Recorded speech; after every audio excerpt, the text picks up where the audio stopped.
Бүкіл өмірін Мадина өзін бедеу деп санап, отбасы үшін барлығын құрбан етті. Әзірге күйеуі мен туған апасы оған қорқынышты тағдыр дайындап жүргенін білмеді.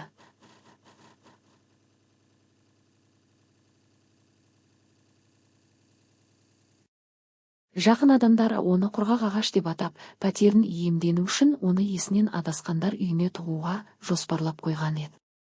Олар өз жеңісіне сенімді болды, бірақ бір сәтте бәрін өзгерткен ғажайып туралы тіпті ойламағанда еді. Осы жүректі толқытатын оқиғаны соңына дейін тыңдаңыз да, әділеттің жеңісі мен бақыт көз жасынан ләззат алыңыз. Сәлеметсіздер ме, достар? Сіздермен бірге өмірлік хикаялар арнасы. Мен осы арнада сіздерді қарсы алуға қуаныштымын. Әңгімені жалғастырмас бұрын, маған қай жерден қарап отырғандарыңызды жазып қалдырыңыздар. Егер оқиға жүрегіңізге тисе, арнаға жазылып, лайк басуды ұмытпаңыздар. Жағымды тыңдаулар. Кейде құлаққа зеңбіректен де қатты шыңылдаған тыныштық болады. Сол тыныштықта кенеттен айқын түсініп қаласың. Өмір өтті де, сен оны әлі бастамағансың. Сен басқа біреулердің тағдырына ыңғайлы тірек, қаражат, сызба болдың. Ал өз бетің бос және ақ қағаздай крахмалданған дастархан сияқты қалып қойды, оған арзан шарап төгілетін шығар. Мадина әлі білмеді, 1988 жылдың сол қазан кеші бұрынғы өмірінің енді болмайтын шекарасына айналатынын. Бірақ апаттың алдын ала сезімі кеудесінде еден астындағы тышқан сияқты тырналап тұрды. Ас үйде сары май қосылған қамыр, ваниль және аздап күйген пияздың иісі шығып тұрды. Бұл қою және тойымды иіс сталиндік пәтердің қабырғаларына, ауыр барқыт перделерге, Мадинаның өз терісіне сіңіп кеткендей еді. Ол үстел жанында тұрып, әдеттегідей оқтау мен иілгіш қамырды жайып жатты. Қолдары пештен түскен ұсақ тыртықтарға толы еді. Нан зауытындағы жұмысшының қолы бір ауысымда жүздеген нанды аударып тастайтын қолдар. Бірақ бүгін бұл қолдар дірілдеп тұрды. 49 жас. Қорқынышты, қайсар сан. Жарты ғасырға бір жыл қалды. Мадина көзін қараңғы терезеге көтерді, онда оның иығы түсіп қалған, қарапайым халаттағы бейнесі шағылысып тұрды. Өшкен көзқарас, ауыр түйілген аққұба шаштың түйіні, онда күміс жіптердей ақ шаштар көрініп қалыпты, әрбір әжімге сіңіп қалған шаршау. Міне, Мадина, мерейтойда таяп қалды деп өз бейнесіне тыныш айтты ол. Ал қуаныш қайда? Қуаныш жоқ еді. Әдет қана бар. Таңғы сағат 5-те тұрып ауысымға жүгіру, сосын дүкендерге, көк құстар үшін, қант үшін шексіз кезектерде тұру, кешке күйеуін жаңа пісірілген кешкі аспен тамақтандыру әдеті. Ыңғайлы болу әдеті. Дәлізде есік тарс етті. Ауыр емен ағаштан жасалған, сенімді ағылшын құлыпты есік, ол әрқашан 2 рет шертіп жабылатын. Мадина, мен келдім, арманның дауысы әрқашан қонақтар алдында өзіне салып алатын жалған сергектікпен шықты. Мадина асығып қолын алжапқышқа сүртті, халатын түзет. Арман оны аспазша күйінде қарсы алғанын ұнатпайтын. Ол ғалым, 5 минуттан кейін ғылым кандидаты. Бұл 5 минут 10 жылдан бері созылып келеді. Тұрмыста эстетикаға мән беретін. Ол ас үйге кіріп күзгі ылғал мен родопи темекісінің иісін ала келді. Биік, әлі де сымбатты, ұқыпты сақалы бар, Мадинаның әр жексенбіде тазалап жүретін күлгін пиджак киген. Туған күніңмен, көгершінім. Ол әдемілеп қолын жайды, бірақ құшақтамады. Тек бетінің жанынан ауаны сүйді. Міне, ұста. Таңсық зат, Кузнецкий көпіріндегі спекулянттардан қолға түсірдім. Ол оған кішкентай картон қорапшаны ұсынды. Мадина оны алды, саусақтары суынып бара жатқанын сезді. Қызыл Мәскеу. Сол иісі ауыр қалампырдан басы ауыратын әтір. Ал Арман мұны білетін. Білетін, бірақ әр жолы ұмытып қалатын. Рахмет, Арман, деп тыныш айтты ол, қорапшаны үстелдің шетіне, ұнның қасына қойып. Сен неге мұндай қышқыл жүздісің? Күйеуі риза болмай бетін тыржитып аяғынан импорттық ботинкесін шешті. Лаура қазір келеді, дастархан жаю керек. Бүгін бізде, айтпақшы, 2 есе себеп бар. Тек сенің есейгенің ғана емес, менің мақаламда. Огонек журналы кооперация және жаңа үрдістер туралы баспаға шығарамыз деп уәде берді. Құттықтаймын деп жаңғырықтай жауап қатты Мадина. Ол бұл мақалалардың бағасын білетін. Арман оларды түні бойы ас үйде отырып жазатын. Бір пачка темекіні бірінен соң бірін тартып, плюрализм, ашықтық және қайта құру туралы толғайтын, ал үйге ақшаны ол әкелетін.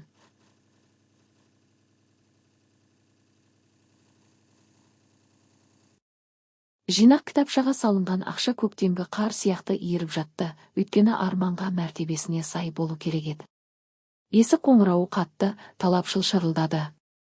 Осылай тек Лаура ғана қоңырау шалатын. Кіші апасы пәтерге жарқын түстер мен иістердің құйынымен кіріп келді. Оның үстінде сәнді вайронка, джинс, кең иықты былғары куртка және көз тартатын жарқын макияж болды. 28 жасында ол шақырып батыл көрінетін, тыныш Мадинаның толық қарама-қарсысы еді. Сәлем, туған күн иесі. Лаура Мадинаның қолына целлофанға оралған қалампыр гүлін тықты. Қандай ауа райы, ит суық. Арман, сен қайдасың? Құй. Мен ит күшігі сияқты тоңып қалдым. Апасының иісі қызыл Мәскеуден емес, жұқа, толықтатын клима әтірінің иісінен шығып тұрды. Мадина бұл иісті білетін.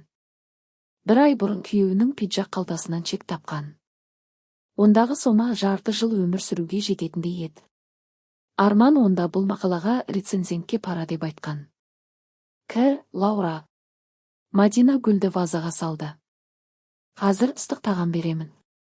Дастархан өз ретімен жалғасты. Хрусталь люстра, атананың мақтаншы, бөлмені жылы сары жарыққа бөледі. Мерзімді оюлармен безендірілген ақ дастархан жайылған үстелде тапшылықтағы шпроттар, терең салаты тұсындағы оливье салаты. Мадина өткен айдан сақтап жүрген серветілмері тұрды. Арман көңілді еді. Ол армян коньягын құйып тост айтып цитаталарды төгіп жатты. Мадина үшін, біздің сенімді тылымыз үшін деп рюмкесін көтеріп жариялады ол. Әйел деген ошақ сақтаушы. Міне, біздің Мадинаның нағыз үй иесі, тыныш, байқалмайтын.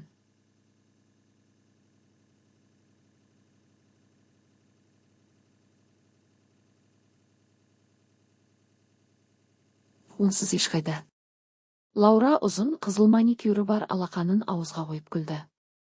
Ой, Арман, неге үй иесі дейсің, үйдің құлы десеңші.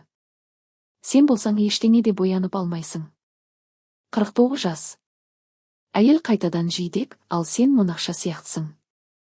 Ана Гүлзира Амановаға қарашы. Оған 50-ден асты. Ал қалай көрінеді? Амановада оны қамтамасыз ететін күйеулері бар, мойнына мініп отырған жоқ. Кенеттен өзінен өзі Мадинаның дауысы шықты. Үстел үстінде ауыр, жабысқақ тыныштық орнады. Арман рюмкесін баяу үстелге қойды. Бұл сен кімге меңзеп тұрсың, Мадина? Дауысы мұздай болып кетті. Маған ба? Елдің болашағын қалыптастырып жүрген интеллигенцияға ма? Сен өз наныңды пісіріп жатқанда, біз ауқымды ойлаймыз. Нан бізді тамақтандырады. Арман, шаршап айтты Мадина. Жарайды, өтті. Жеңдер, суып қалады. Ол ас үйден ыстық тауық пен картопты утятницаға пісірілгенді әкелу үшін тұрды. Аяқтары сыздап, арқасы әдеттегі күңгірт ауырсынумен ауырып тұрды. Оған тек бір ғана нәрсе керек еді. Олар кетсе немесе ұйықтаса, осы күнді жуып шаюға, карвалол ішіп ұмытуға болса. Ол ауыр утятницамен қайтып келгенде бөлмеде ешкім жоқ еді. Балкон есігі аздап ашық тұрды да, одан темекі түтіні мен суық жел соғып тұрды. Мадина тауықты тіреуге қойды, оларды шақырмақ болды, бірақ бірдеңе тоқтатты. Ежелгі, аңшылық инстинкті оны қатып қалдырды. Балконнан шыққан дауыстар бәсең естілді, бірақ аязды қазан ауасында әр сөз мылтық атылғандай айқын еді. Қанша уақыт созамыз, Арман? Қыңыр дауыспен Лаура. Таңертең мені құсқырып жатыр. Жақында ішім көрініп қалады. Анау ауылдағы шешеміз сезіп қалады, бүкіл ауданға жанжал болады. Тыныш бол, ақмақ деп пысқырып апман. Ести қояды. Естімейді ол. Ас үйде өз қазандармен шылдырлатып жүр. Саңырау тырна. Арман, сен уәде бердің. Сен айттың. Міне ол мүгедектік бойынша зейнетақы алғанда жібереміз деп. Ал ол жылқы сияқты сау, 2 ауысымда еңбек етеді. Мадина балкон есігіне жақындай түсті. Түйе желден тербелді. Ол перденің көлеңкесінде тұрып, тыныс алмай, ішінің мұзға айналып бара жатқанын сезді. Мен осыған жұмыс істеп жатырмын, Лаурашым, жұмыс істеп жатырмын. Күйеуінің дауысы жалбарынушылықпен жұмсақ шықты. Мен таныс психиатр арқылы мәліметтер жинадым. Оның климакс басталып жатыр, гормоналды фон тұрақсыз. Бәрін психозға жазуға болады. Айтайық, агрессивті болып кетті, ұмытшақ, мысалы, газды өшірмей қойды, немесе адамдарға тап берді деп. 1-2 рет жедел жәрдем шақырамыз, тіркеп қоямыз. Және не? Шыдамсыздықпен үзді Лаура. Және бітті. Оны әрекетке қабілетсіз деп танимыз. Қамқоршылықты маған рәсімдейміз, оны Залисиге, ата-ананың үйіне жібереміз. Сонда табиғатта өмір сүрсін, ауамен тыныстасын. Оның орны да сол. Өзі ауылдық қой, қарапайым, 3 тиын сияқты. Ал біз пәтерді сатып, Черемушкадағы кооперативтік үлкен пәтер аламыз. Бізге балалар бөлмесі керек болады. Рас па? Лаураның даусында күдік естілді. Ал егер ол қарсыласса ше? Оны кім тыңдайды? Күлді Арман.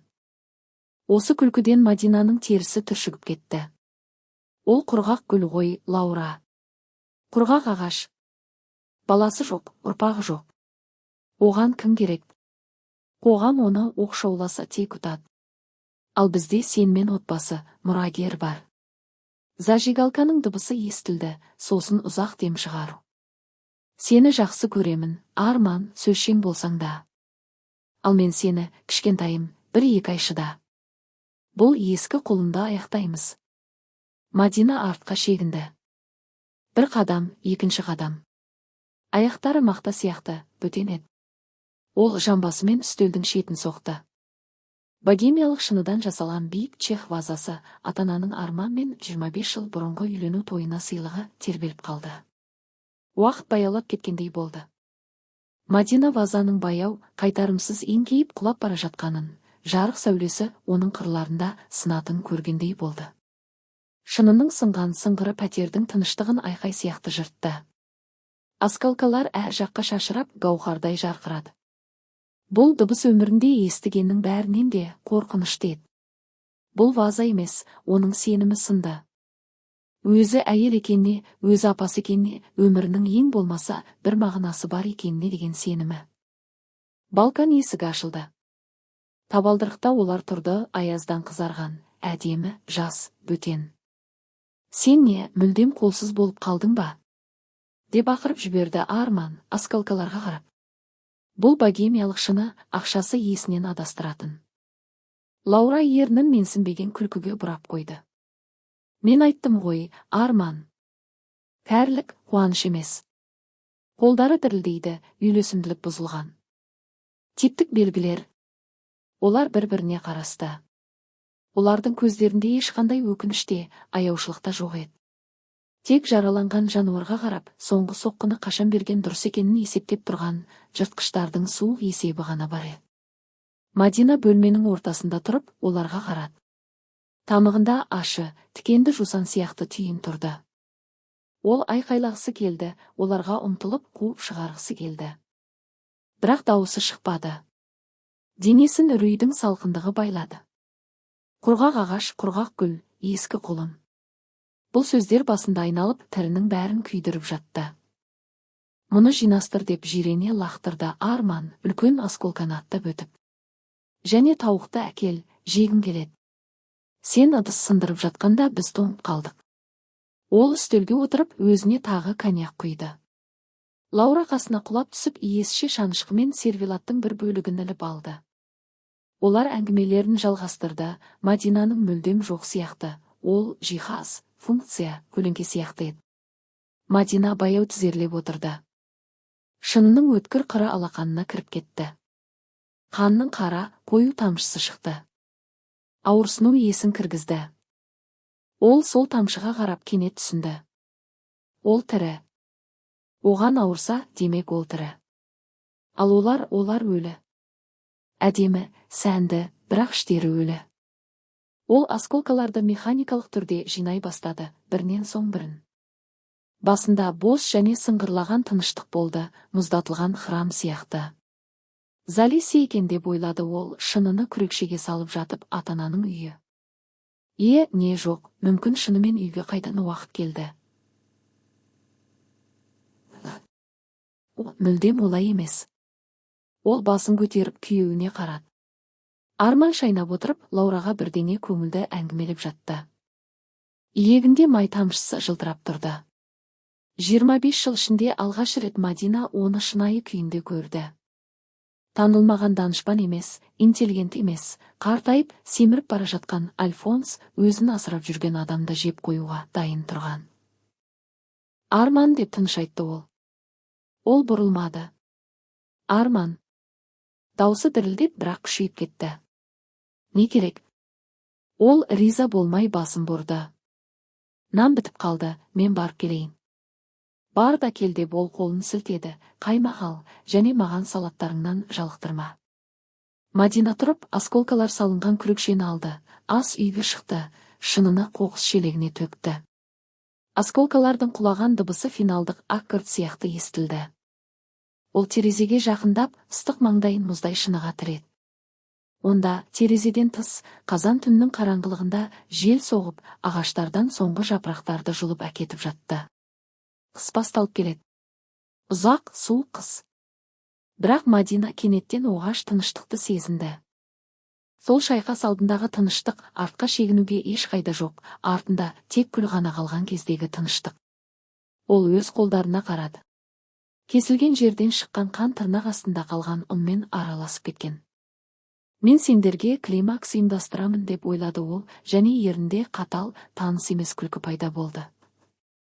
Мен сендерге сондай психоз ұйымдастырамын, тозақтағы шайтандарға да ауыр болады. Ол алжапқышын шешіп, оны ілгішке ұқыпты іліп қойды, ескі драп пальтосын киіп, пуховый орамалын байлады, сөмкесін алды. Мен қазір келеді деп қонақ бөлме жаққа айқайлады ол. Есікті тығыз жап деп жауап келді. Мадина баспалдақ алаңына шықты, құлып шертіп жабылды.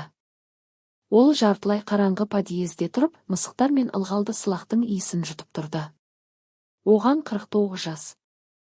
Баласы жоқ. Күйеуі сатқын, апасы жау. Бірақ ол тірі. Және ол әлі күреседі. Нан зауытында өмірдің иісі шығып тұрды.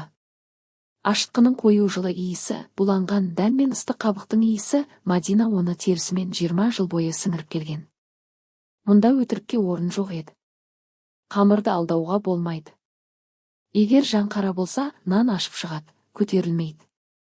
Цех терезесінен тыс қараңғы қасқырдай ұлып, ылғалды қарды лақтырып, биік, ұннан тозаңданған терезелер.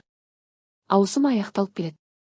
Мадина конвейер жанында тұрып, күйген нандарды механикалық түрде біраққа шығарып жатты. Қолдары өз жұмысын істеп жатты, ал ойлары алыста, қараңғы лабиринтте жүріп, одан шығатын жолды көрмеді. Туған күннен кейін 1 ай өтті. 1 ай бойы ол тозақта өмір сүрді, ештеңе білмейтіндей кейіп танып. Әр таң сайын ол таңғы ас дайындап, күйеуіне күлімсіреп, оның демократия тағдыры туралы толғауларын тыңдап, ішінде бәрі қатты мұзды түйінге айналып жатты. Лаура жиі келіп тұрды, иесіше отырып, аяқтарын диванға лақтырып, Мадинаны көзін қысып қарап бағалағандай. Қашан есіңнен адасасың, кәрі? Олар күтіп жатты, Мадина да күтіп жатты, өзі де білмейтін нәрсені. Белгіні, ғажайыпты, өлімді. Мадина, сен неге мұндай бозарып тұрсың? Күлкілі, қызарған Гүлзираның дауысы оны есінен танып тұрған күйден шығарды. Тағы да сенің интеллигентің жүйкеңді жұлқылап жатыр ма? Жоқ, Гүлзира, бәрі жақсы. Мадина күлімсіремек болды, бірақ еріндері бағынбады. Тек тұншығып тұр, желдету істемей тұр. Тұншығып тұр дейсің бе деп күрсінді Гүлзира. Цехта минус, жел жүріп тұр. Сен дәрігерге барып келсеңші, қарағым, жүдеп қалдың, тек көздерің ғана қалды. Сол сәтте жүректі айнтатын, қатты, тұншықтыратын толқын келді.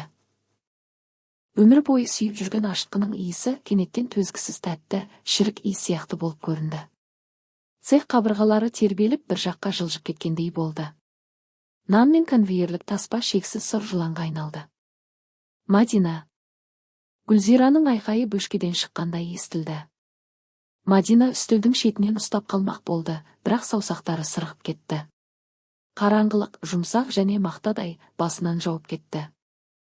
Ол зауыттық медпункттегі кушеткада иісін жейді. Спирт пен хлордың иісі шығып тұрды.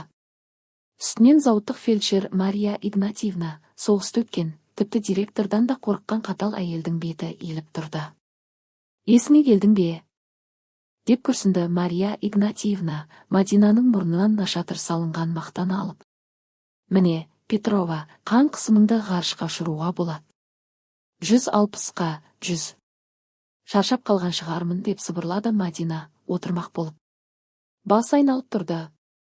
Жат, шаршадың. Фельдшер оның иығына басып қайта жатқызды. Мен саған жедел жәрдем шақырмаймын, өзім шешемін. Бірақ қазір зауыттық поликлиникаға, гинекологқа барасың. Не үшін? Қорықты Мадина.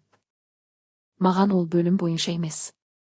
Менің жасым бойынша шығар, климакс. Климакс дейсің бе? Мария Игнатьевна күлді, көзілдірігін халатының шетімен сүртіп. Қарныңда климакстан өсіп тұрма, көгершінім. Сен есінен танып жатқанда халатыңда ағытып қарадым. Онда тығыз төмпешік бар.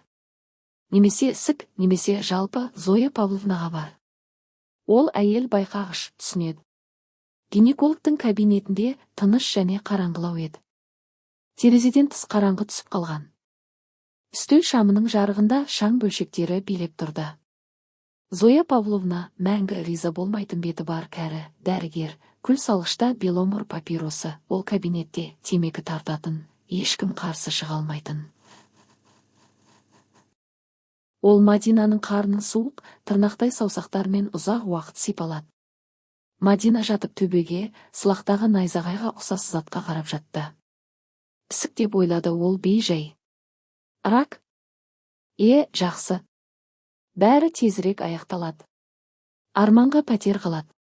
Лаураға. Ең болмаса біреуіне қуаныш болсын. Кейін?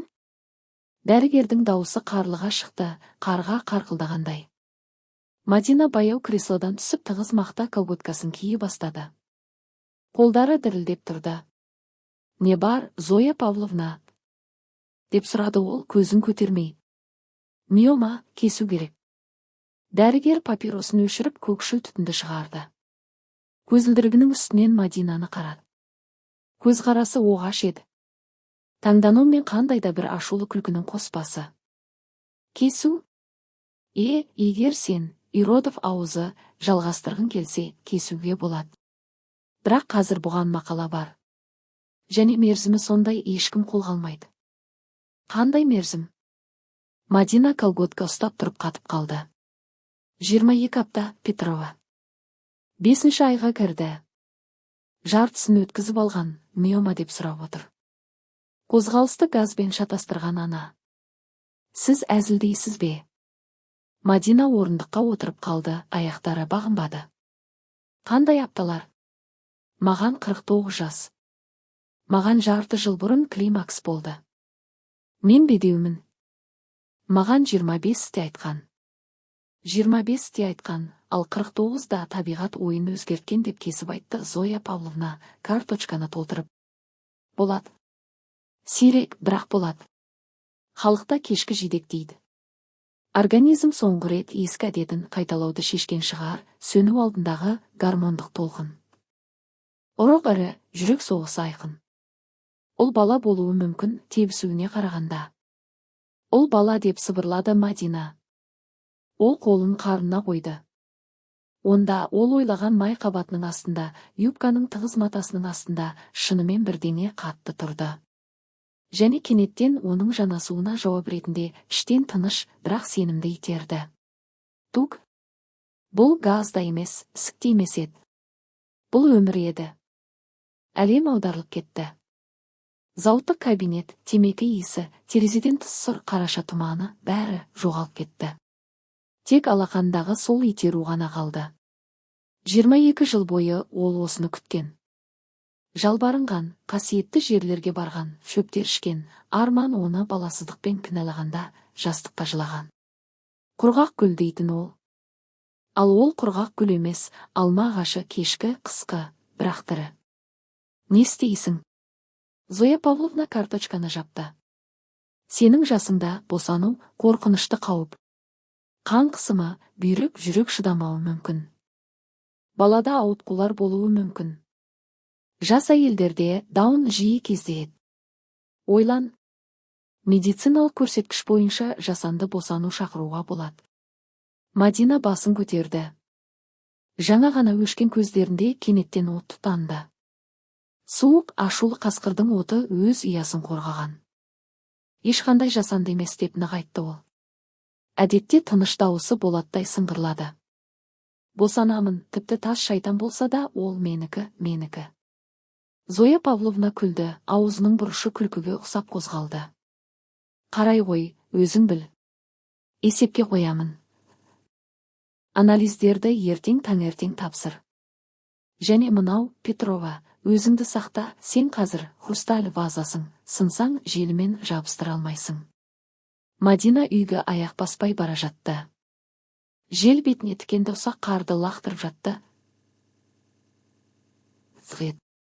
Ол пальтосын ағытып кеудесін желге тосты. Оған бір мезгілде күлу мен жылағысы келді. 5 ай. Демек, мамыр. Мамыр мерекелері. Олар Арман мен оның әріптестерімен шашлыққа барған. Ол онда ішіп көңілді болып, оны өз көгершіні деп атап, шатырға сүйріп әкеткен. Бұл соңғы рет болатын. Сосын Лаура басталды. Арманның ұлы деп ойлады Мадина, және денесі түршігіп кетті. Жоқ, Арманның емес, менікі. Тек менікі. Құдай берді. Ол жинақ кассасының жанында тоқтады. Терезелер жылы сары жарықпен жанып тұрды. Жабылуға жарты сағат қалған. Басында кенеттен анық болды. Бір секундта өзі өте айқын және қатал жоспар құрылды. Арман кооператив туралы жарнаға ақша керек екенін, мүлкін басқару үшін оны әрекетке қабілетсіз деп тану керектігін айтқан.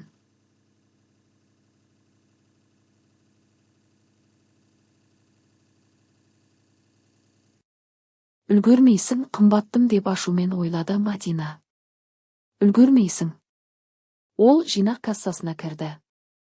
Кезек аз еді, 3 кемпір. Мадина соңына тұрып қалтасында паспорты мен жинақ кітапшасын қысып тұрды. Кітапшада ата-ананың қабір ақшасы және 10 жылға ауыр еңбегімен жинағаны жатты. 500 000 теңге. Үлкен ақша. Жигули көлігінің бағасы, немесе еркіндіктің бағасы. Алып тастайсыз ба? Деп сұрады кассир қыз, пергидролды қырқылған шашы бар жас қыз, ордердегі соманы қарап. Бүкіл соманы ма? Антонина Павловна, сенімсіз бе? Пайыздарыңызды жоғалтасыз. Ал қызым, деп тыныш айтты Мадина. Бәрін тиынына дейін. Өмір пайыздан қымбат. Оған аптекалық резинкамен байланған, қызғылт, сықырлаған 25 және 50 тиындық пачкаларды бергенде, Мадина оларды пальтоның ішкі қалтасына, жүргіне жақын. Ұлына. Олар кез келген пештен де жақсы жылытты. Бұл оның қалқаны, жаңа өмірге билетеді. Көшеге шығып, ол артына қарады. Қала өз өмірімен өмір сүріп жатты. Автобустар асығып, жарнамалар жыпылықтап, адамдар өнім салынған сөмкелерді сүйреп бара жатты. Бірақ Мадина үшін бұл қала бөтен болып қалды. Мұнда осы жалған жайлықтағы пәтерде оған орын жоқ еді. Оған басқа орын бекініс керек еді. Және ол қайда екенін білді. Залисе, әкесінің үйі. Өзін өлуге жібермек болған сол үй. Не, ұлым? Деп сыбырлады ол, пальто арқылы қарнын сипап. Біз сенімен сілтемеге барамыз. Тек өлуге емес, өмір сүруге. Олардың бәріне қарамастан өмір сүреміз. Ол бірден үйге бармады, гастрономға кіріп, столичная арағының бөтелкесін және күйеу үшін емес, батон колбаса сатып алды. Сосын телефон будкасына жақындады. 2 тиын сыңғырлап тесікке түсті. Саусақтары жеңіс нөмірін терді. Онда әрқашан слесарь Дәурен аға отыратын. Ішкіш, бірақ алтын қолды шебер. Алло, Дәурен аға, бұл 12-ші пәтерден Мадина. Шұғыл іс бар. Маған құлыпты ауыстыру керек. Жоқ, сынған жоқ. Басқасын қою керек. Танкпен де сындыра алмайтындай. Ия, қазір менен столичная және закуска. Күтемін. Мадина трубканы қойды. Жүрегі бір қалыпты, қуатты, бұл балғасы сияқты соғып тұрды. Қорқыныш жоқ еді. Тек суық, есепті ашу және ішінде тыныш ұйықтап жатқан, сыртта қандай дауыл соғып жатқанын білмейтін адамға деген орасан зор, бәрін жұтып қоятын махаббат қана бар еді. Соғыс жарияланды және алғашқы оқты ол атты. Сенбі таңы сирек кездесетін бұлыңғыр болды, қала үстіндегі аспанды кір жуатын тақтаймен жауып тастағандай. Пәтерде керісінше қозғалыс бар еді. Арман симпозиумға жиналып жатты. Ол дәліздегі үлкен айна алдында тұрып, сирек шашын айырып тарап, тақырды жабуға тырысты. Одан төзгісіз өткір, қымбат одеколонның, темекі мен жалбыз сағыздың иісі шығып тұрды. Мадинашым, көк көйлекті көрмедің бе? Деп айқайлады ол, бұрылмай. Малайзиядан әкелгенді. Мадина үнсіз көйлекті ұсынды. Ол мінсіз үтіктелген. Жағасы тіке тұрды. Мадина оны кеше түні бойы үтіктеген, бұл соңғы рет екенін біле тұра. Ол күйеуіне қарап оғаш нәрсе, махаббатта жек көрініште сезбет, тек жиреніш, ас үйде майлы тарақан көргендей.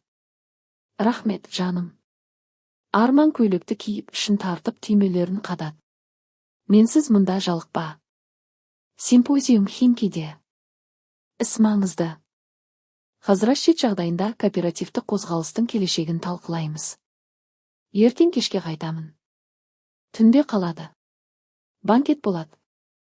Әрине, Арман. Мадинаның дауысы зил тоңазытқышының гүлі сияқты бір қалыпты шықты. Іс маңызды, мемлекеттік. Ол иронияны байқамады да. Өзімен тым бос еді, махер шарфын түзеп қалтасында Мальборо пачкасын тексеріп, өз бейнесіне көз қысты. Қош, үй шаруасына ақша қалдырмаймын. Өзім жарына төлеймін. Сен сөсегіңді қазып көр. Қазайын деп басын изеді Мадина. Есік тарс етті, құлып шертіп жабылды. Мадина терезеге жақындады. 1 минуттан кейін подъезден Арман шықты. Ол жеңімпаздың жүрісімен басын жоғары көтеріп келе жатты. Аркада оны машина күтіп тұрды. Бежевый 6-шы.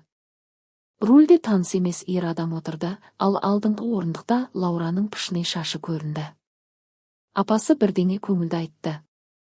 Арман күлді, артқы орындыққа секірді, машина көкшіл түтінді түтіп, ауласынан Химкидегі симпозиумға, немесе біреудің бос саяжайына, онда периналарда жатып, Мадинаның пәтерінде қалай өмір сүретінін армандап, зымырап кетті. Мадина терезеден бұрылды. Уақыт басталды. Ол телефонға жақындап нөмір терді. Дәурен аға, ұйықтап жатырсыз ба? Тұрыңыз. Клиент пісіп жетілді, арақ суынып тұр. 20 минуттан кейін есікке қоңырау шалынды. Жергілікті слесарь және философ Дәурен аға фанера жәшіктегі құрал саймандармен келді. Одан машиналық май мен ескі темірдің иісі аңқып тұрды. Өзі миша беті қызарған, қырынбаған, бірақ көздерінде кәсіби ұшқын жарқырап тұрды. Әсіресе столичнаяның тұманданған бөтелкесімен Мадина дәліздегі табуреткаға қойған Краков колбасының шеңберін көргенде.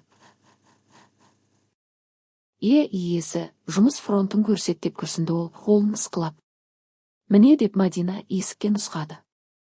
Мына құлыпты алып таста, мынаны қой. Ол пакеттен ауыр, майлы қағазға оралған қорапты алды. Бұл гараж құлыбы еді. Қуатты, үстіңгі, кілттері пропеллердің қалақтарына ұқсас.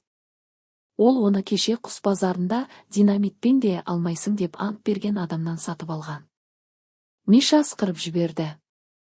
Күрделі агрегат. Бұл пәтер емес, сейф болады.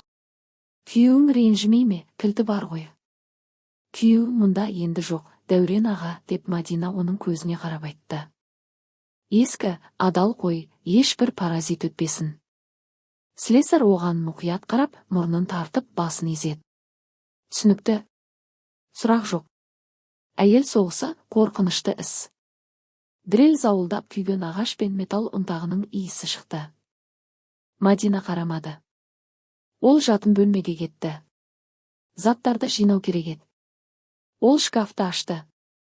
Арманның костюмдері солдаттар сияқты тізіліп тұрды. Сұр, твит, көк жүн, жаздық зығыр, көйлектер, галстуктар, жебелері бар шалбарлар.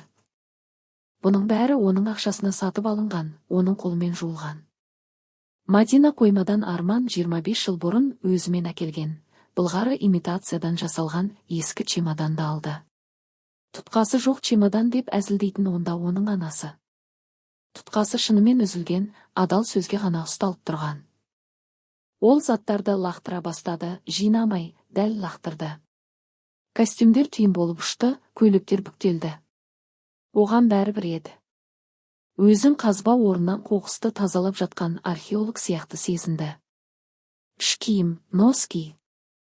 Кейбірінің өкшесінде тесік интеллигент, ал носки тігуді білмейді. Ұстара станогы, кепкен көбік қалған шеткі. Үстел жәшігінен оның мұрағатын тапты. Мақалалардың қараламалары бар папка, газеттен кесінділер және сол құжаттар қамқоршылыққа өтініш бланкілері психикасының прогрессивті бұзылуына байланысты тұрақты күтімге мұқтаж деген анықтамалар. Мадинаның қолдары қағазды қысып қалды. Жартап, өртеп жібергісі келді, бірақ жоқ, бұл құжат, бұл оның алибиі. Ол парақтарды ұқыпты жинап халатының қалтасына тықты, ал чемоданға Арман Наукари жизнь журналдарының астында жасырып жүрген Playboy журналдарының үйіндісі ұшты. Чемодан жабылмады. Мадина оған отырып бар салмағымен басты. Құлып шертіп көйлектің жеңін тістеп алды. Дайын, деп демін шығарды ол. Дәлізде Дрель тынышталды. Жұмысты қабылда, иесі деп айқайлады Миша. Жаңа құлып есікте бөтен қара өсінді сияқты, өрескел және сенімді көрінді. Мадина кілтті салып бұрады. Механизм жұмсақ, ауыр, салмақты шертумен жұмыс істеді. Клац, клац, швейцариялық банктегідей деп мақтанышпен айтты Миша араққа қарап. Рахмет, Миша. Мадина оған бөтелке мен колбасаны берді. Және мынау деп ол шұғылдықпен үндемеушілік үшін қызыл ондықты ұсынды. Мола. Миша ақшаны робаның қалтасына тықты. Егер бұзып кіруге тырысса, милицияға қоңырау шал, немесе батареяға тоқылда. Мен күйеу баламен келемін, оған тез саяси ақпарат өткіземіз. Слесарь кеткен соң, Мадина есікті барлық айналымға жауып, тізбе кілді. Пәтерде тыныштық орнады, бірақ енді бұл жалғыздықтың бос сыңғырлаған тыныштығы емес еді. Бұл қоршау алдындағы бекіністің тыныштығы еді. Мадина ас үйге барып, өзіне душица қосқан қою, шай қайнатып, терезе жанында отырды. Ішіндегі нәресте оның толқуымен тербеліп ұйықтап жатты. Ұйықта, кішкентайым деп сыбырлады ол. Қазір әкең келеді, концерт болады. Олар келесі күні, жексенбіде, кешке қарай қайтты. Симпозиум өте жақсы өткен сияқты. Мадина оларды әлі көшеден естіді. Такси есігі тарс етті, Лаураның шыңғырлаған күлкісі естілді, сосын Арманның қою, риза баритон дауысы. Лифт гүлдеп 3-ші қабатқа көтерілді. Мадина дәлізде тұрды. Чемодан аяғының жанында тұрды, ауыр, ісініп тойған питон сияқты. Ол жарықты қоспады. Қараңғылық дәлізді үңгір сияқты етті. Баспалдақтағы қадамдар. Киімнің сыбдыры. Тыныш бол, көршілерді оятасың деп күлді Лаура. Кілтті тезірек бер. Дәретханаға барғым келеді, өліп барамын. Қазір, менің патшайымым. Арманның даусы аздап мас, босаңсыған еді. Сезам, ашыл. Кілттердің байламы сыңғырлады. Металл сықырлады. Кілт тесікке тығылды, бірақ кірмеді. Бұл не шайтан?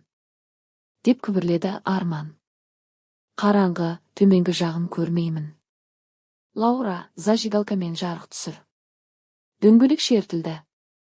Арман, сен кілтті шатастырдың ба? Таң қалды Лаура. Мұнда бірдеңе басқа тесік, жалпақ. Болмайды. Бұл менің үйім. Қане? Тағы сықыр. Пысылдау.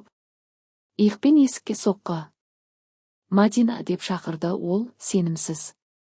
Мадина, үйдесің бе? Есік тұрып қалды. Аш. Мадина есікке арқасын тіреп тұрды. Жүрегі бір қалыпты, қатты соғып тұрды. Оған қорқынышты емес, театрдағыдай қызықты еді. Мадина, дауысы қаттырақ, талапшыл болды. Сен не, ұйықтап қалдың ба? Қазір аш, мен дәретханаға барғым келеді. Ол қоңырау түймесін басты. Трел пәтер бойына тарады, бірақ Мадина алдын ала динамик сымын кесіп тастаған. Пәтерде тыныш еді. Бірдеңе болған шығар.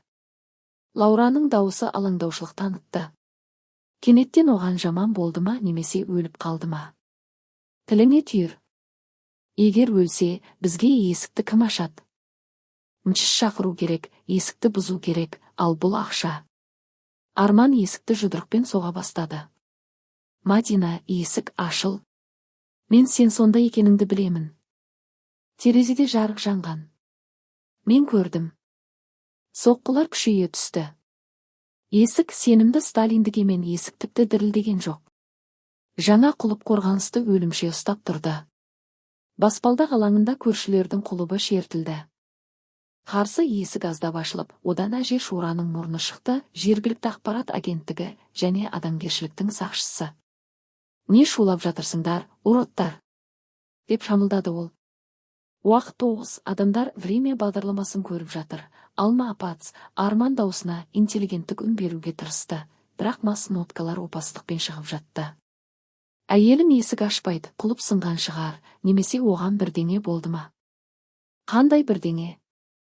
Әже Шура байқа халат пен бигуди киіп, алаңға толық шықты.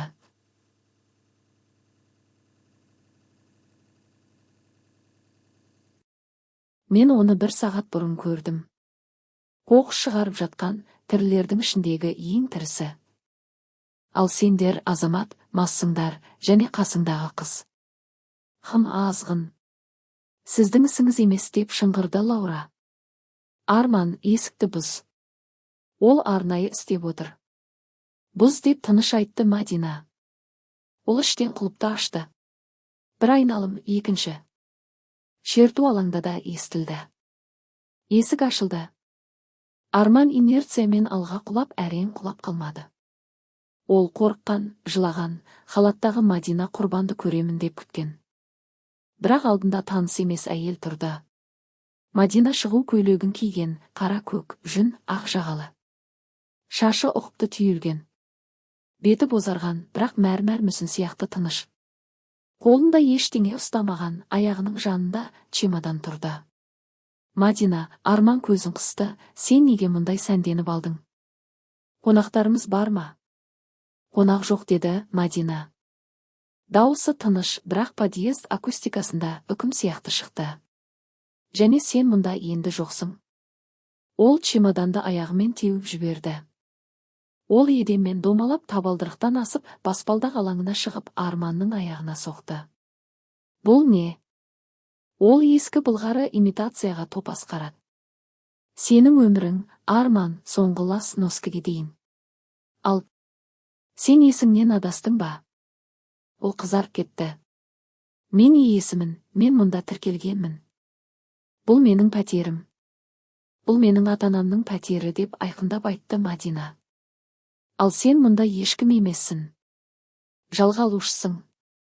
Жүр, Арман, Химкидегі симпозиумыңа, немесе есінен адасқандар үйіне жүр, мені сонда тұғуға жоспарлаған жеріңе.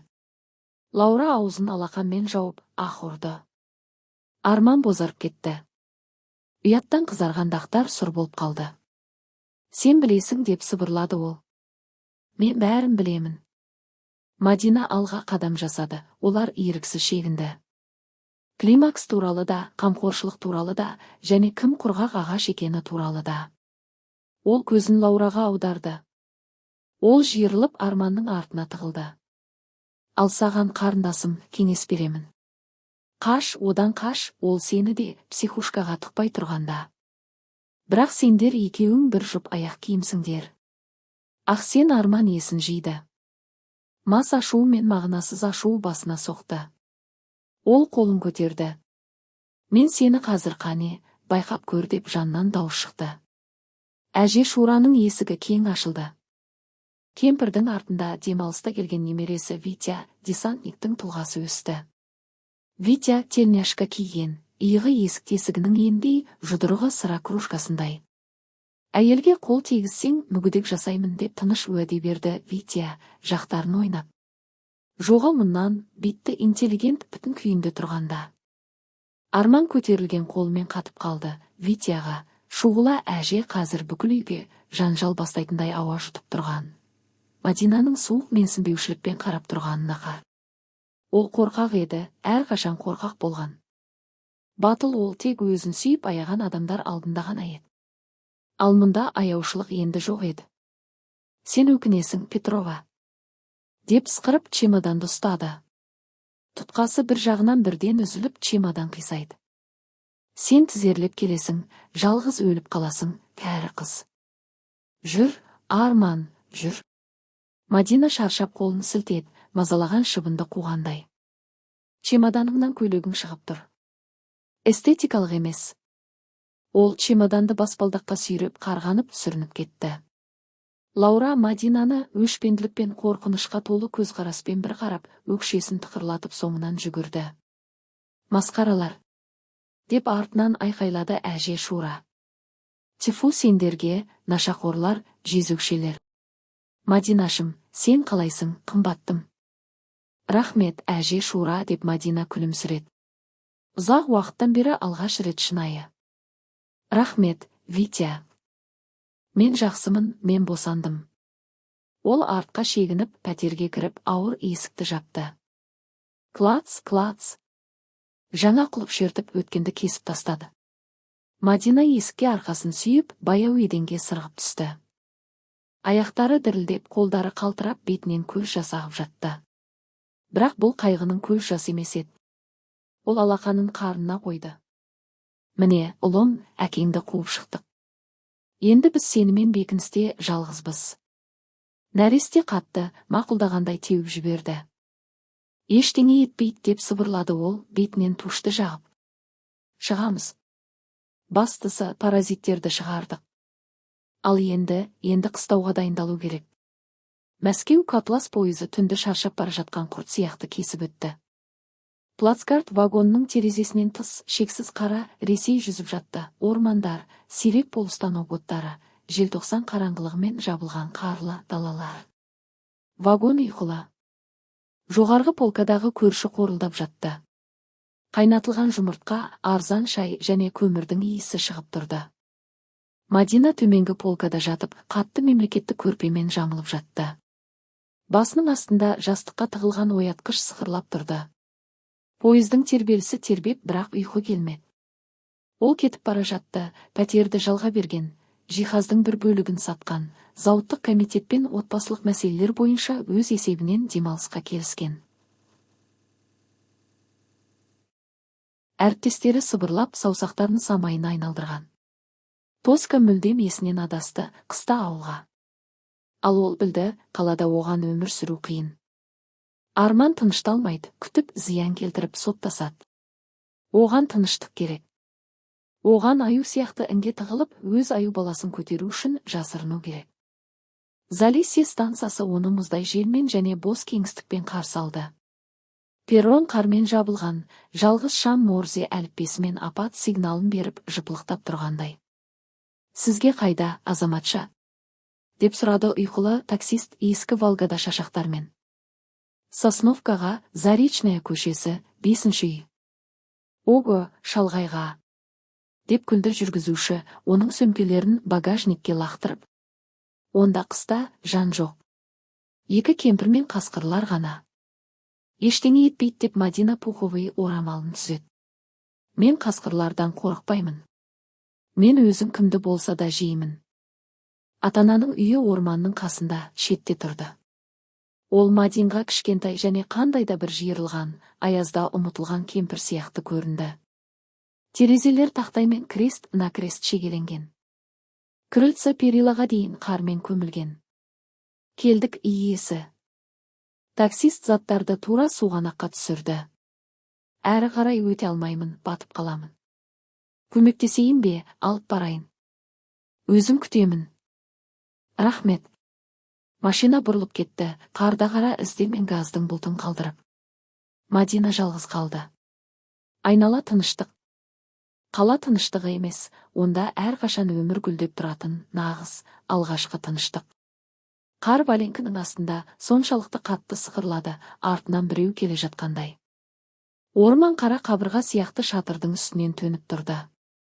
Мадина мұздай ауаны терең жұтып шырша мен түтіннің иісін сезді.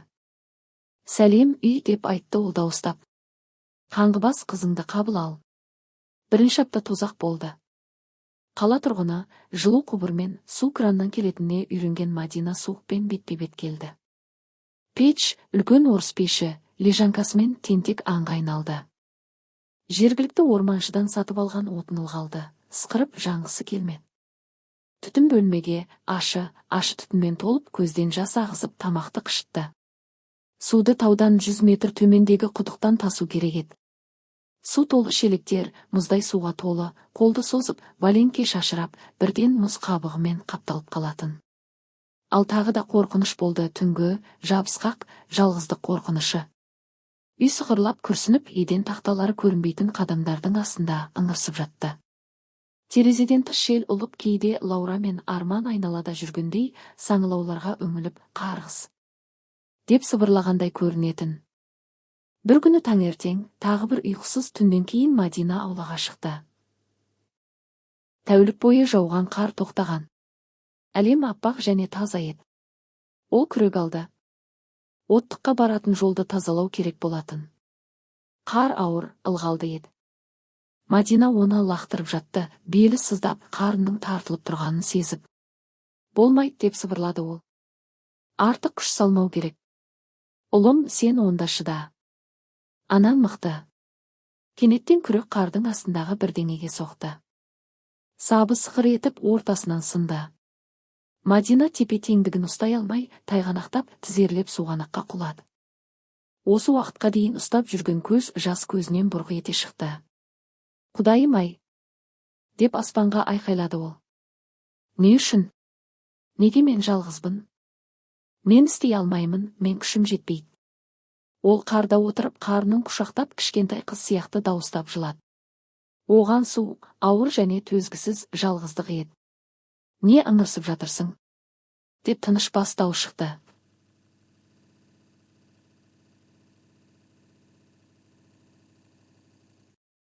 Мадина шошып басын көтерді. Оның учаскесін көрші учаскеден бөліп тұрған қоршаудың жанында үлкен ер адам тұрды, белін арқанмен буып тастаған, тон киген. Құлақшынның құлақтары байланбаған. Тисақ. Көздері сұр. Асын. Бұл Диас, көршісі еді. Ол оны бұлыңғыр еске түсіретін. Атанасы тірі кезінде ол мұнда бойдақ тұрып, аңшы болып жұмыс істеген, адамдардан аулақ жүретін. Әйелі өртте өртеніп кеткен, содан бері үндемейді деп айтатын. Күрек сынды, деп мұрнын тартып жылады Мадина, қолғабымен мұрнын сүртіп. Көріп тұрмын, омыртқа емес, деп күрсінді Диас. Тұр, бағалыны суықтырып аласың. Ол Мадинаның пальто астынан байқалып тұрған қарнына ишарат етті. Диас төменгі штакетниктен оңай секіріп өтіп, оған жақындады. Мадина жиырылып қалды. Ол аюға ұқсайтын, сондай үлкен, қорқынышты. Бірақ ол оған қолын, былғары қолғаптағы үлкен алақанын ұсынды. Қане, ұста. Ол оның қолына жармасты. Диас оны бір тартып, жеңіл, мамық сияқты көтеріп алды, пальтосынан қарды қатты, қысқа қимылдармен сілкіп тастады. Үйге бар, деп бұйырды ол. Шай қайнат, мен қазір. Қазір не? Түсінбеді Мадина. Мен өз күрегімді әкелемін де, тазалап беремін. Әйелдің семес суғанақты аудару, әсіресе жағдайында жүргенде. Ол 5 минуттан кейін өзінің кең фанера күрегімен қайтып келді. Үнсіз, әдістемелі, машина сияқты қарды сыпыра бастады. Мадина терезеден маңдайын шыныға тіреп қарап тұрды. Ол әдемі жұмыс істеді, асықпай, артық қимылсыз. Бір қазды, екі лақтырды. Арқасы түзу, иығы кең. Одан бу шығып тұрды. Аула жылтырағанша тазаланған соң, ол крыльцоға көтеріліп, есікті тоқылдатты, қарды сыпырғышпен сілкіп, үйге кірді, мұздай бұлтын кіргізіп. Жұмысты қабылда, иесі. Мадина үстелді әзір қойып қойған еді. Шөппен шай, баранки, Антоновкадан жасалған варенье өзімен бірге әкелгені. Отырыңыз, Диас Даниярович, деп сенімсіз сұрады ол. Жай ғана, Диас. Ол құлақшынды шешіп тастады. Шашы қысқа, нөлге қырқылған, ақ. Беті жел соққан, терең әжінді, бірақ қартайған емес. Мықты бет. Ол орындыққа отырды, үстелге үлкен қолдарын қойды. Үй бірден тар болып кетті. Ол бүкіл кеңістікті өзімен толтырып, қорқыныш пен суықты ығыстырып тастады. Рахмет сізге, деп тыныш айтты Мадина. Мен жоғалып кетер едім. Жоғалар едің, деп келісіп баранки алды Диас. Қалашықтарсыңдар, әлсісіңдер, қыста неге келдің? Күйеуімнен қаштым. Мадина көзін төмен түсірді. Мен оны қуып шықтым, апасын да қуып шықтым. Олар мені сатты. Диас күлді, баранкиді шайға батырды. Болады. Сатқындық бөренедегі шірік сияқты. Сыртына мықты сияқты, ал сындырсаң ұнтақ. Дұрыс істедің, қуып шыққаның. Шірікті кесу керек. Ол үнсіз қалды, пештегі отқа қарап. Айтпақшы, пеш оның қасында бір қалыпты, көңілді гүлдеді. Түтін шықпады. Бәлкім, қорықты. Мерзімі қандай? Деп кенет сұрады ол, қарнына ишарат етіп. 26 апта 6 ай. Мұнда қыстайсың ба? Қыстаймын. Маған басқа жер жоқ, Диас. Олар мені есінен адасқандар үйіне тығуға, пәтерімді тартып алуға жоспарлаған. Диас оған көзін көтерді. Көздерінде бірдеңе қараңғы, ауыр жылтырап өтті. Адам емес олар, деп қысқа айтты ол. Ол шайын ішіп бітіріп, кружканы түбімен төңкеріп қойды. Тұрды. Жарайды, мен кетейін. Малды азықтандыру керек. Сізде мал бар ма? Таң қалды Мадина. Ешкі мен ит. Волчок, шайтан сияқты ашулы, бірақ адал. Ол құлақшынды киіп, есік тұтқасын ұстады. Сен, Мадина, егер бірдеңе болса, терезеге тоқылда, немесе крыльцодағы шамды қос, мен көремін. Оттыңды ертең құрғақ, қайың отының кесіп беремін. Сен сатып алғаның көктерек, шірік, жылу бермейді. Суда тасып беремін. Өзің шелек тартпа. Түсінікті ме? Түсінікті. Мадина тамағына түйір келгенін сезді. Қайғыдан емес, алғыстан. Диас, мен сізге қанша қарызбын? Ол бұрылып оған ұзақ, түсініксіз көзқараспен қарады. Ештеңеге қарыз емессің. Көршілік адамдарға көмектесу керек, әйтпесе орманда жабайланып кетеміз. Сол күннен бастап Залиседегі өмірі өзгерді. Диас күн сайын келе бастады. Таңертең Мадина оянып, ауладағы балта дыбысын еститін. Бұл Диас отын шабатын. Сосын крыльцода фанерамен жабылған, мұздамау үшін су толы шелектер пайда болатын. Ол дерлік сөйлемейтін. Келет, жұмысын істейді, шай ішеді кетеді. Бірақ осы үнсіздікте Арманның 25 жылдағы бар әңгімесінен гөрі көбірек мағына бар еді. Бұл ер адамның қамқорлығы еді. Сөз емес, іс. Бір күні жаңа жыл алдында Диас шырша келді, кішкентай, үлпілдеген қарағай. Көңіл күй үшін деп күрсінді ол, және балаға. Оған сұлулықты сезіну пайдалы. Сіз қайдан білесіз, ұл екенін? Деп күлімсіреді Мадина. Өзі де ұл екенін сезетін, бірақ ауылда өзі болмаған. Көріп тұрмын, онда жауынгер бала бар. Олар шатырдан тапқан ескі ойыншықтар мен, шыны космонавттар мен, картон қояндар мен, мақтадан жасалған клоундар мен шыршаны безендірді. 1989 жылдың жаңа жыл түні олар пеш жанында отырды. Мадина морс ішті, Диас кедір жаңғағына салынған өз настойкасының стопкасын. Терезеден тыс қар жұмсақ, үлпілдеген түсіп жатты. Жаңа өмір үшін деп стопканы көтерді Диас. Ол таза болсын, Мадина, мына қар сияқты. Мадина оған, Оттың сәулесі түсіп тұрған қолдарына, ақ сақалына қарап кенет түсінді. Ол бақытты. Мұнда, шалғайда, жайлықсыз, болашағы бұлыңғыр болса да, ол бақытты, өйткені қасында қабырға бар еді. Тас қабырға, сенімді қабырға, оның артында ештеңеден қорықпауға болады. Бірақ бақыт белгілі болғандай тыныштықты жақсы көреді, ал бәле әрқашан қатты келеді. 1989 жылдың ақпаны аязды болды. Қасқырлар ауылға тіпті жақындап келді. Түнде Мадина олардың ұзақ, мұңды ұлысын еститін, одан қаны мұздап қалатын.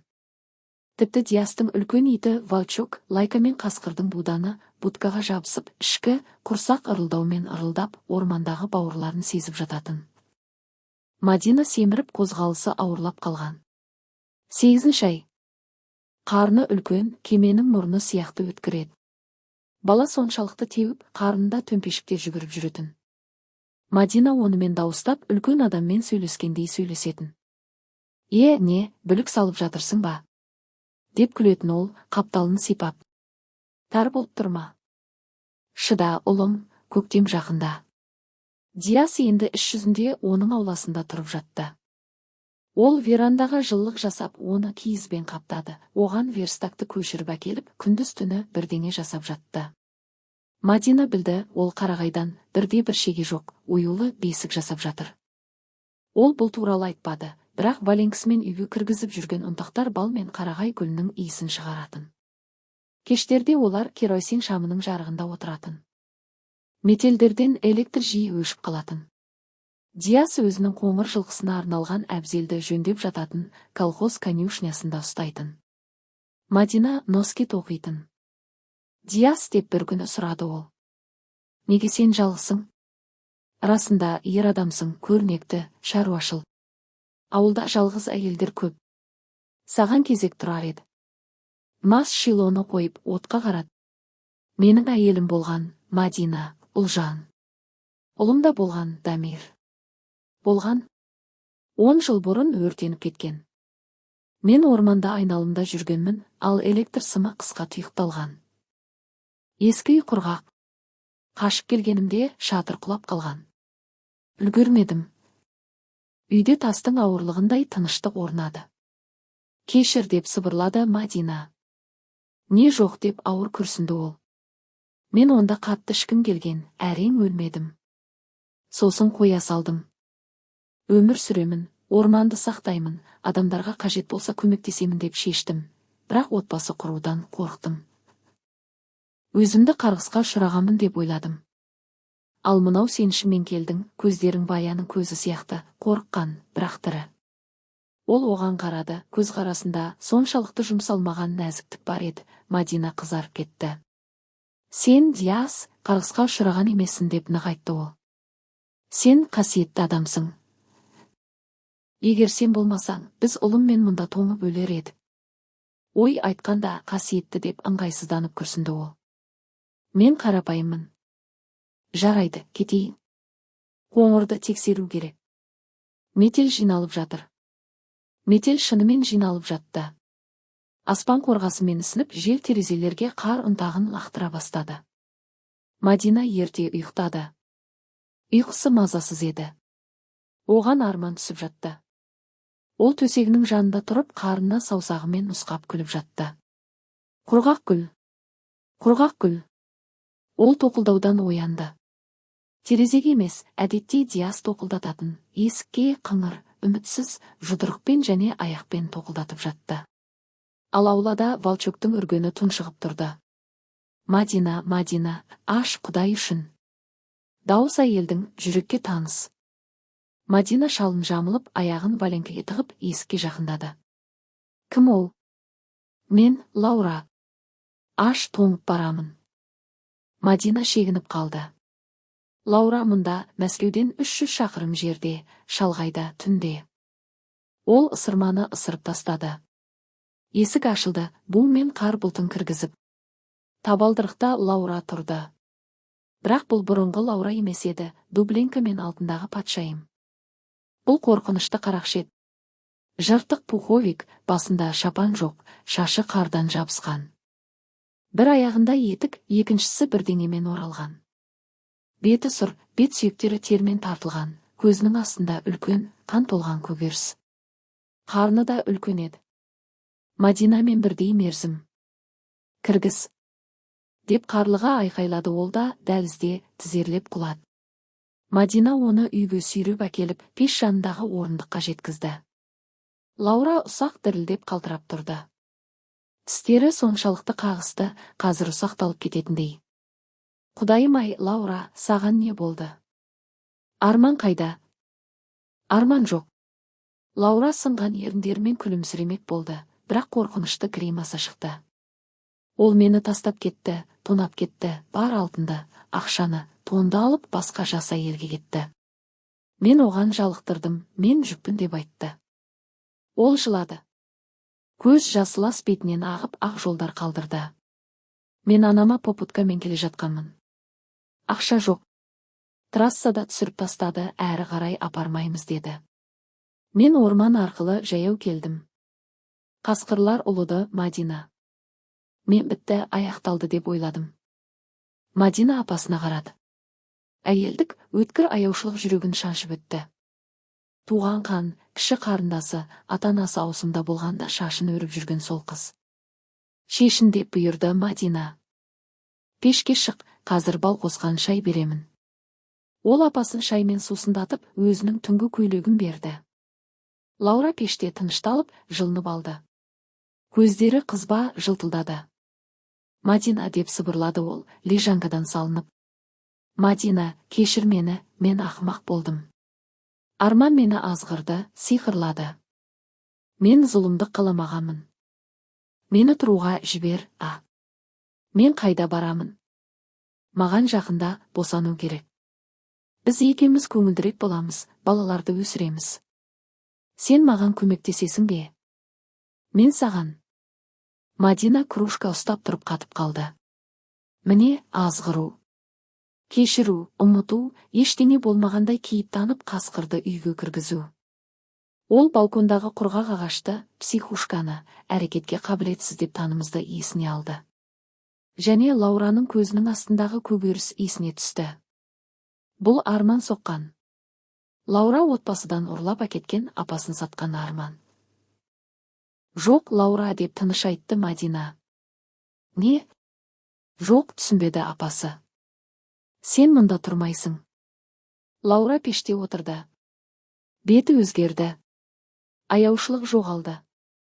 Таныс ашу шықты. Туған апанды, жүктіні аязға қуасың ба? Сен қасиеттісің ғой, Мадина, сен мейірімдісің ғой. Мен мейірімді емеспін, мен әділеттімін.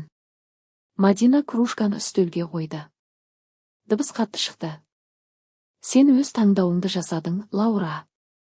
Сен мені есінен адасқандар үйіне тығуға жоспарлағансың. Сен мені өмірден айыруды қалғансың, ал енді еңбектеп келдің.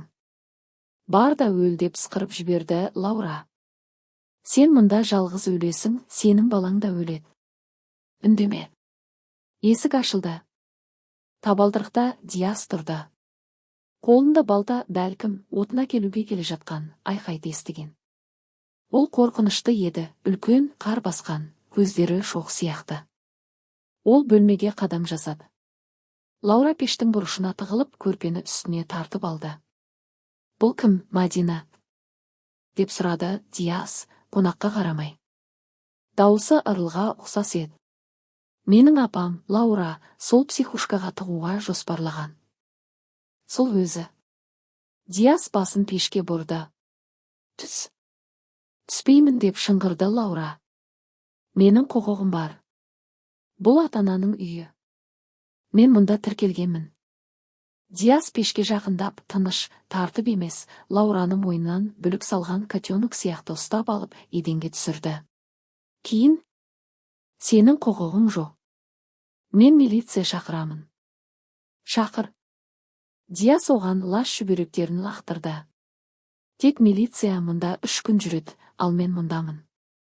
Және балтамда мұнда. Лаура жылдап, дүниенің бәрін қарғап киіне бастады. Қолдары дірілдеп тұрды. Мадина, айт оған, ол маньяк қой. Мадина үндемеді. Ол сандықтан ақшаны сол жинақ кітапшасынан алғанын алды. 10 000 теңге санап еден астынан салонның бір бөлігін, нанды, тұздалған банканы алды, бір пакетке салды. Міне, Лаура, бұл билетке. Райцентрге дейін апармаймын, машина жоқ. Бірақ Диас сені станцияға дейін шығарып салады, онда 1 сағаттан кейін пойыз. Тәтеңе Вологдаға бар, ол мейірімді қабылдайды. Ал мұнда жолды ұмыт. Саған үлкен апан жоқ. Лаура ақшаны жұлып алды, Мадинаны өшпенділікпен бір қарады. Қарғыс атқыр, сен құрғақ болып қал. Жүр, деді Диас, есікті ашып. Ол оның соңынан шықты. Мадина терезеден оның Лаураны қақпаға дейін, шынтағынан ұстап алып бара жатқанын көрді. Қатты, құлап қалмасын деп, бірақ қашып кетпеу үшін. Ол оны жолға дейін шығарып, станцияға бағытты көрсетті. Онда жақын еді 2 шақырымдай. Жол грейдермен тазаланған. Біраз тұрып артынан қарап, сосын қайтып келді. Үйге кіріп, балтаны табалдырыққа қойды. Кетті ме? Деп сұрады Мадина. Кетті. Пойызға үлгереді. Диас үстелге отырды. Қолдары дірілдеп тұрды. Мадина алғаш рет оның толқып тұрғанын көрді. Мен оны өлтіремін деп ойладым деп хаттайтты ол. Сенің балаңды өлет деп айқайлағанын естігенде көзім қараңғылап кетті. Мадина оған артынан жақындап, кең иығынан құшақтап, бетін қатты ватникке тіреді. Рахмет, Диас, сен мені тағы құтқардың. Ол оның қолын өз алақанымен жапты. Қорықпа, Мадина, енді ешкім келмейді. Мен енді күзетші боламын. Сен босанғанша мен мұнан 1 қадамда кетпеймін. Және ол қалды. Сенің ішінде тонда ит сияқты сезімтал ұйықтайтын. Ал 3 күннен кейін дауыл басталды. Сол кейінгі кемпірлер мұндай ғасыр бойы болмаған деп айтатын. Метел ұлып, тірі, ақылынан адасқан тіршілік иесі сияқты ауылды жер бетінен өшіруге бел буған. Қар жаумады. Ол жерге параллель, үздіксіз ақ қабырға болып ұшты, қол созым жерден ары ештеңе көрінбейтін. Сымдарды күндіз ақ үзіп тастаған. Мадинаның үйі қараңғылыққа батты. Тек пештің аузынан шыққан қызылдау жарық қараңғылықтан бұрыштарды алып тұрды. Мадина төсекте жатып, саусақтар мен темір арқалықты қысып алған. Ауырсыну толқынмен келді, ауыр, созылмалы, дауыл кезіндегі теңіз сияқты. Ол Зоя Павловна үйреткендей тыныс алды. Қысқа дем алу, ұзақ дем шығару. Құдайым-ай, деп сыбырлады ол толғақ арасында, тек қазір емес, тек дауылда емес. Бірақ табиғат рұқсат сұраған жоқ. Мерзім келді. Ол осы түні дауылдың сүйемелдеуімен туға шешті. Диас қасында болды. Ол 3-ші тәулік ұйықтаған жоқ. Беті жүдеп, көздері шұңғылданып қалған, бірақ көздерінде тыныш, болаттай шешімділік жарқырап тұрды. Ол пеште үлкен қазандарда су қайнатып, ескі жаймаларды жолақтарға жыртып, керосин шамын тексеріп жатты. Шыда, Мадина. Дауысы қатты, бірақ нық шықты. Шыда, жаным, біз күшеміз. Мен сиырлардың, жылқылардың босануын қабылдағамын. Принципі 1. Диас. Мадина келесі ауырсыну кезінде оның қолынан ұстады. Саусақтары ағарып кетті. Егер бірдеңе болса, менімен бірге баланы құтқар, уәде бер. Тыныш деп ақырып жіберді ол, және бұл айқай оны нашатырдан да жақсы есін кіргізді. Екеуің де тірі қаласыңдар. Мен айттым, демек солай болады. Мен 2-ші рет отқа отбасы берілмеймін. Отқа да, суыққа да. Түнгі сағат 3-те жел шатырды жұлып әкеткісі келгендей болғанда суы кетті. Басталды деп анықтады Диас. Ол қолын арақпен жуып таза көйлек киді. Итер, Мадина, мен айтқанда итер. Бұл бір мезгілде тозақпен жұмақ еді. Ауырсыну денені жыртып жатты, бірақ сол ауырсыну арқылы Мадина жаңа, қыңыр, өмірдің өз жолын тесіп шығып келе жатқанын сезді. Диас нақты әрекет етті. Балтамен жүген ұстауға үйренген үлкен қолдары таңғаларлық нәзік және ептейді. Ол дем берді, бұйырды, терін сүртті. Қане, ана, тағы аз. Басым көріп тұрмын. Қызыл шашты. Қайдан қызыл шашты? Арманның шашы қара, менікі аққұба соңғы итеру, айқай, қарлыға айналған. Және кенет тыныштық. Бір секунд Мадина жүрегі тоқтап қалғандай көрінді. Сосын дыбыс шықты. Қатты ашулы, талапшыл айқай. Диас кішкентай қызыл, ылғалды түйірді көтерді. Көздері көз жасынан жылтылдап тұрды. Ұл деп демін шығарды ол. Батыр, Мадина, қара, тірі. Ол баланы жылы байқа пеленкаға орап, Мадинаның кеудесіне қойды. Мадина саусағымен кішкентай бетінен ұстады. Нәресте еріндерін шоқып, жылу іздеді. Дамир деп сыбырлады Мадина, өзі де неге осатты атағанын түсінбей. Сәлем, ұлым. Диас шошып оған қарады, бірақ ештеңе айтпады, тек қараңғы бұрышта бетін орамалмен сүртті. Таңертең дауыл басылып қалды. Терезеден тыс әлем танылмайтын болып қалған. Шатырға дейін суғанақтар, ақ телпек киген орман, көзді шағылыстыратын күн. Мадина ұйықтап жатты. Ол бозарған, шаршаған, бірақ беті Диас ешқашан көрмеген тыныштықпен нұрланып тұрды. Нәресте Диас өз қолымен жасаған бесікте ұйықтап жатты. Диас үстел жанында отырып, оларға қарады. Ол оғаш жеңілдік сезінді, 10 жыл бойы көтеріп келген орасан жүк иығынан түсіп қалғандай. Есік сықыр етті. Табалдырықта көрші ауылдан келген фельдшер тұрды.